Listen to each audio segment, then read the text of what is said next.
Hey y'all, welcome back to Cooking McGee Style. Today I want to make something very different. Ginger. You like sushi? I love sushi. This is store-bought ginger. It's paper thin.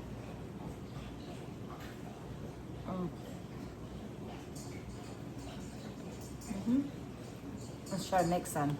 So obviously first we're going to start with some ginger. Yeah, overkill. I have a bunch, but I'm doing a bunch of things with it. So no judgments. It'll be easier to cut some of these pieces off so you're not working with such a big bunch at once.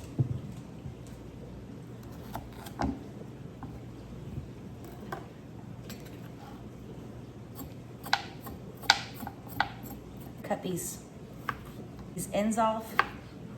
They're called buds. I'm trying to peel. There we go. That's so much better. All right, now that we've got this one piece, actually a very large piece of ginger peeled, I'm gonna be trying to use my food processor with this. So we're gonna cut it. Problem is I'm not gonna be able to get this, as much as I wanna try, as thin as what I showed you before. But let's go over there, see what we come up with. Just the top. Okay. Never done this before. Don't make fun of me. Let's turn it on. Pretty sure I need this contraption. Put it on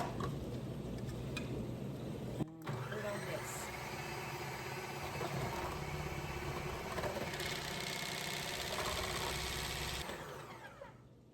Well, I know one thing for sure. I need 1 cup of ginger, and I don't think that is a cup. Let's see. It's definitely not as fine. He's like, I like your fingers where they're at, so no meat grinder, okay? I'm like, all right. Hey, close. I think I can call that close enough. Yeah, we can call that close enough. Let's start. Now I've just got a bowl, plain bowl. Put those in there. We're gonna add 1 teaspoon of just regular salt. Mix those up a little bit. And we're gonna let those rest for 30 minutes. Cool, because I promised my neighbor I'd make us some ginger dressing while I'm playing with ginger. Now that our ginger's been sitting out in a bowl with salt for 30 minutes, we're gonna take it to that pot of boiling water over there. All right, we are boiling. Let's put these salted pieces of ginger in here. The goal is to blanch them for about 3 minutes. Well, because these were so thick, 3 minutes. Okay, let's take this off the heat. We're gonna go over there and strain it.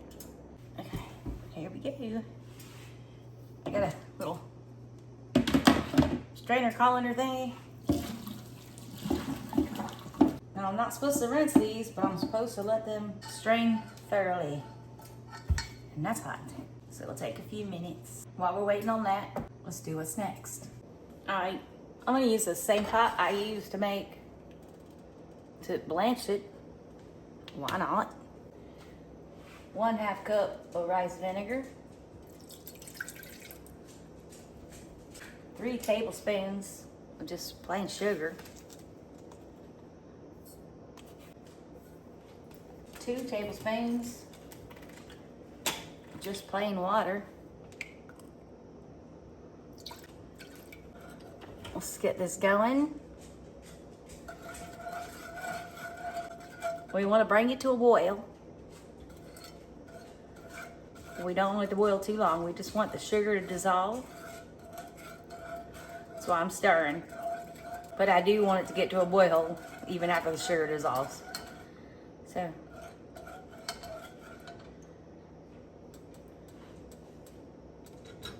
While that's getting to a boil, I'm gonna go drain and dry off the ginger because we want all that extra moisture off. I know it makes no sense because we're about to put in more moisture.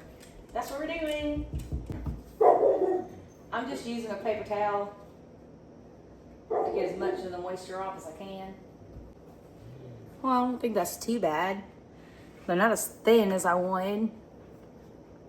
But maybe they'll have to be in the refrigerator just a little bit longer than what I initially thought, which is fine. Ooh, it smells like rice and vinegar in here. Yes, it does, don't it, Charlie girl? We'll see.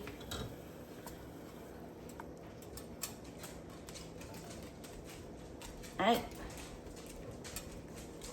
Turn it off.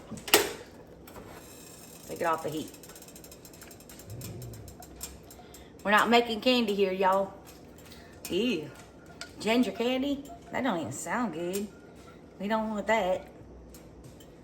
Take it off the heat. Let's go over here and assemble our jars. I may not need 2 jars. I don't know. I'm hoping I can get it all into one. Yeah, because I don't want 2 half-full jars of ginger. Yeah, I just need the one.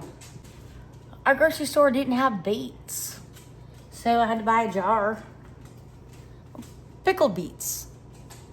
I'm not using the whole jar, obviously, but I want I want them to have that pink color. And my options were red food coloring or a beet. So we're gonna use 1 little slice of a beet, put in there. That'll give it that nice pink color. Now we're gonna pour this right on top.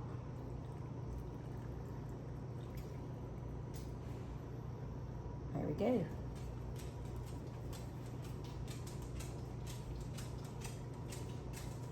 Now this is hot. I need it to get to room temperature before I seal it. I'm gonna do that in a minute, but it's gonna take a while. So I'm gonna go ahead and make myself some dinner while this gets to room temperature. And I'm gonna show you my nifty new toy I got. Vacuum sealer jar toy. Okay, we're at room temperature.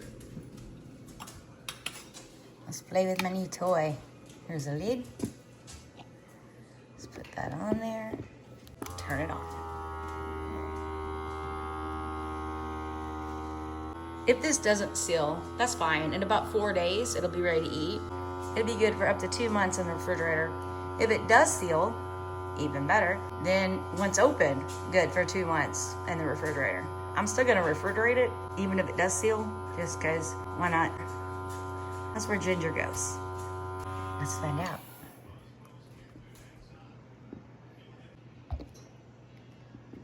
Yes, it's sealed. Haha. Yeah. Put a screw on top, and we're gonna label and date it. Everybody, thanks so much for watching. Follow along because you know what? I had a reason for making this. Like and subscribe if you want to, and hopefully we'll see you soon. Do us a favor, leave me a comment. Tell us what you think. Do you have anything different you would do to yours? Do you do this? Let us know. God bless.